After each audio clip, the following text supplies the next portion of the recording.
आज हम करेंगे एनसीईआरटी क्लास 10th का इंट्रोडक्शन टू ट्रिग्नोमेट्री चैप्टर।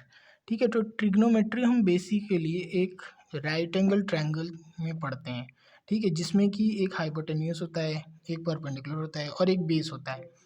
देखिए, हाइपोटेन्यूस ट्रिग्नोमेट्री में तो किसी में चेंज नहीं होता है, लेकिन ना जो परपेंडिकुलर या बेस होता है वो एंगल के हिसाब से हर समय चेंज होता रहता है। जैसे मान लीजिए हम एंगल सी को अगर थीटा मानते हैं, ठीक है, तो इसका जो परपेंडिकुलर होगा वो ए बी हो जाएगा और बेस क्या हो जाएगा, बी सी हो जाएगा।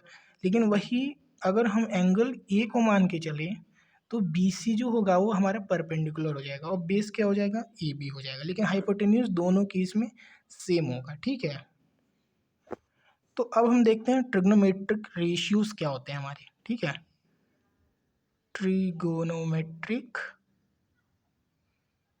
रेशियोज। ठीक है, ट्रिग्नोमेट्रिक रेशियोज देखते हैं तो पहला होता है हमारा साइन थीटा।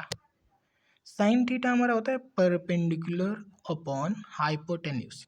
ठीक है, उसके बाद आता है कॉस थीटा। कॉस थीटा होता है हमारा बेस अपॉन हाइपोटेन्यूस। उसके बाद आता है टेन थीटा। ठीक है, ये होता है हमारा परपेंडिकुलर अपॉन बेस। ठीक है, तो यहाँ पे देखिए परपेंडिकुलर हमारा क्या है, अगर मान लीजिए एंगल सी को हम थीटा मान के चलते हैं। ठीक है, एंगल सी को अगर हम थीटा मानते हैं तो जो परपेंडिकुलर होगा वो क्या होगा, ए बी होगा। और हाइपोटेन्यूस हमारा क्या है, ए सी है। उसी तरह जो बेस होगा वो बी सी हो जाएगा और हाइपोटेन्यूस क्या रहेगा, ए सी रहेगा।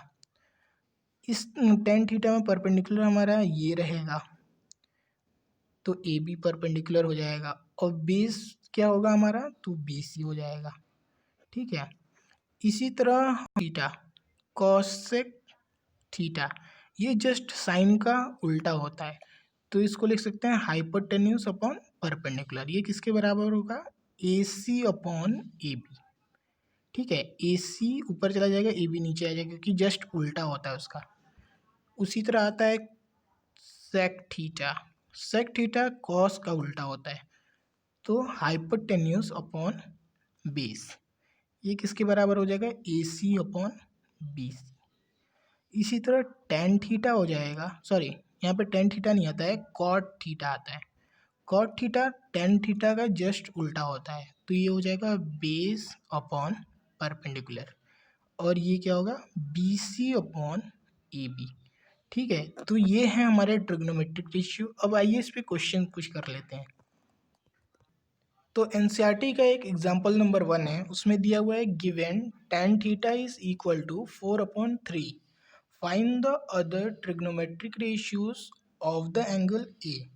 देखिए हमें tan ए दिया हुआ है और जितने भी ट्रिग्नोमेट्रिक रेशियोज हैं एंगल ए की वो हमें फाइंड आउट करनी है। ठीक है, तो आइए इसको फाइंड आउट करते हैं। तो उससे पहले हमें एक ट्रायंगल बनाना पड़ेगा ए बी सी का। ठीक है, राइट एंगल ट्रायंगल होगा ये, और हमें एंगल किसको मानना है, ए को, क्योंकि हमें क्वेश्चन में दिया हुआ है tan ए। ठीक है, तो हमें तो tan ए ऑलरेडी दे चुका है। ठीक है, तो आइए इसको सॉल्यूशन करते हैं। सॉल्यूशन,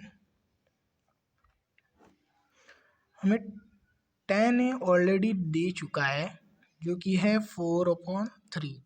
और हमारा tan ए होता क्या है, tan ए हमने पढ़ा था कि परपेंडिकुलर अपॉन बेस होता है। ठीक है, तो यहाँ पे देखिए अब tan ए, ये एंगल थीटा है हमारा, इस पे परपेंडिकुलर क्या है, ये है बी सी, हमारा परपेंडिकुलर है इस पे, तो इसको लिख सकते हैं बी सी अपॉन, उसके बाद बेस क्या है हमारा, बेस ये होता है। ठीक है, तो ये है हमारा ए बी, ए बी है और ये tan थीटा ये हमें दिया हुआ है। ठीक है, तो ये हमें मिल गया। अब हम लिख सकते हैं कि ये वाला जो पार्ट है ये इस पे बेस है, तो बेस हमारा 3 दिया हुआ है, तो इसको 3 मान लेते हैं। ठीक है, उसी तरह परपेंडिकुलर जो है बी सी हमारा वो हमें दिया हुआ है 4। तो हम इन दोनों रेशियोज से ये जो नंबर दिए हुए हैं हमें रेशियो के फॉर्म में, उससे हम हाइपोटेन्यूस पता कर सकते हैं। कैसे, पाइथागोरस थ्योरम यूज़ करके, जो हमने 9th में पढ़ा था। चलिए इसका यूज़ करते हैं पाइथागोरस थ्योरम का। तो देखिए 3 का अगर स्क्वायर करें प्लस 4 का स्क्वायर करें ये किसके बराबर होता है, ए सी जो हमारा परपेंडिकुलर है उसके स्क्वायर के बराबर होता है। ठीक है, तो ये हो जाएगा 9 + 16 इज इक्वल टू ए सी का स्क्वायर, और ये हो जाएगा 25 इज इक्वल टू ए सी का स्क्वायर, फिर ए सी जो आ जाएगा हमारा हो जाएगा 5। ठीक है, यहाँ से हमने ए सी जो हमारा हाइपोटेन्यूस है उसको हमने निकाल लिया 5। ठीक है, तो अब हम साइन थीटा निकालेंगे। ठीक है, साइन थीटा हमारा क्या होता है, तो ये होता है परपेंडिकुलर अपॉन हाइपोटेन्यूस। ठीक है, और फिर देखिए थीटा हमने इसको माना है, इस पे परपेंडिकुलर क्या है, बी सी है यानी कि 4, अपॉन हाइपोटेन्यूस क्या है, 5 है, तो ये 5, ये हो गया हमारा साइन थीटा। ठीक है, इसी तरह कॉस थीटा निकालेंगे। कॉस थीटा हमारा होता है बेस अपॉन हाइपोटेन्यूस। ठीक है, बेस हमारा क्या है, तो बेस ये वाला है, तो ये बेस है हमारा 3 और हाइपोटेन्यूस क्या है 5, तो ये हो गया हमारा कॉस थीटा इक्वल टू 3/5। उसी तरह हम पता करेंगे टैन थीटा, तो हमें ऑलरेडी दे चुका है, tan theta is equal to 4/3, तो इसे निकालने की ज़रूरत भी नहीं है। उसके बाद से हम कॉसेक थीटा निकालेंगे। कॉसेक थीटा हमारा होता है जस्ट साइन का उल्टा, तो इसको डायरेक्टली हम लिख सकते हैं 5/4।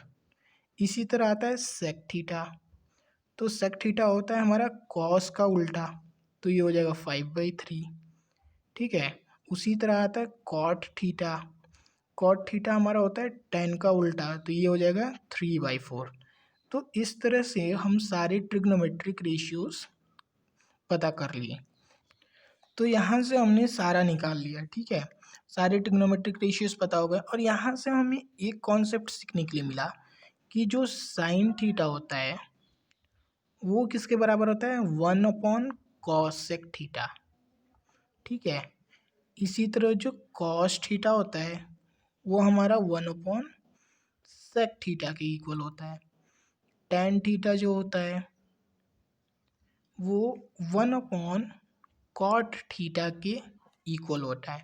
ठीक है, तो ये आगे चल के बहुत काम आएंगे, इसको बहुत जगह यूज़ करना है अभी इस चैप्टर में, सो इसको याद रखना पड़ेगा।